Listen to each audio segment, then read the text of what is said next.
भूतिया हवेली, गांव का शांत और डरावना दृश्य। शाम का समय है। जंगल की दिशा से दूर कहीं से भेड़ियों की आवाज सुनाई देती है। आसमान में काले बादल छाए हुए, हल्की ठंडी हवा का सिहरन, पत्तों की धीमी सरसराहट। अरे यार बनी, तुम्हारा आज का क्या प्रोग्राम है?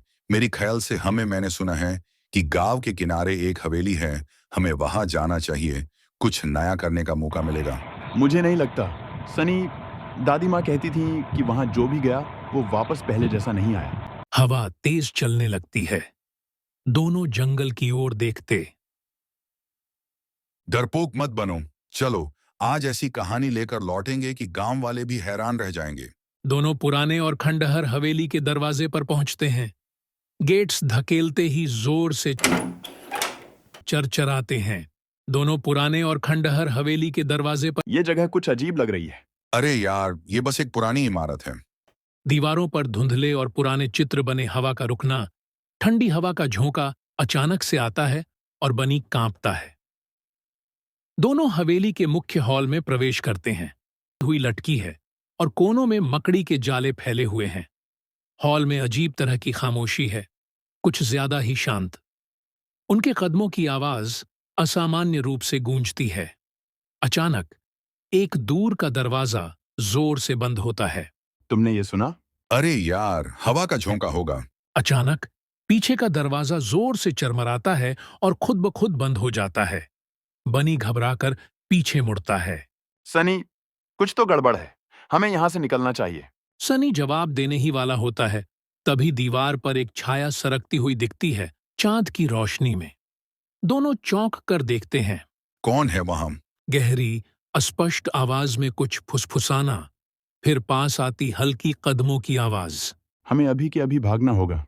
जैसे ही वे मुड़कर भागने की कोशिश करते हैं, उनके ऊपर की झूमर तेजी से हिलती है और जमीन पर गिर जाती है। फर्श हिलने लगता है। दूर से हल्की हंसी सुनाई देती है। गूंजती हुई हंसी, दूर से आती हल्की सिसकियां। बनी की बढ़ती घबराहट के साथ दिल की धड़कन तेज सुनाई देती है।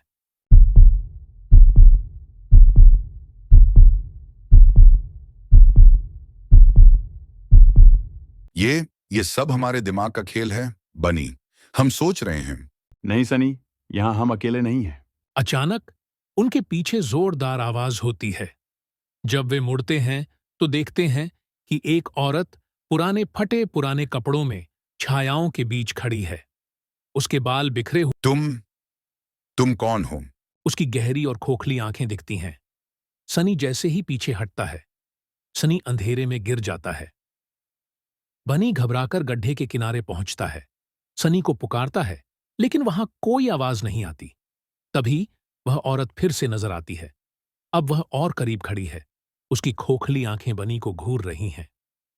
गहरी, गूंजती हुई ध्वनि चारों ओर फैल जाती है। फुसफुसाहट तेज होती जाती है, जैसे कानों में चुभ रही हो। नहीं, प्लीज नहीं। औरत जैसे ही करीब आती है, बनी डर के मारे मुड़कर हवेली के बाहर भागता। वह भागता हुआ हवेली के दरवाजों से बाहर निकलता है, जंगल की ओर दौड़ता है। बनी किसी तरह गांव लौटता है, हांफते हुए और मिट्टी में सना हुआ। वह गांव वालों को लेकर हवेली की ओर वापस जाता है, लेकिन अब वहां कुछ भी नहीं है। जंगल में हवेली का कोई निशान नहीं, बस एक खाली मैदान। गहरी, डरावनी ध्वनि पृष्ठभूमि में हवा एक बार फिर से तेज हो जाती है। हल्की सी फुसफुसाहट गूंजती है, जैसे बनी के कानों में गूंज रही हो। लेकिन ये यहीं थी, सनी यहीं था।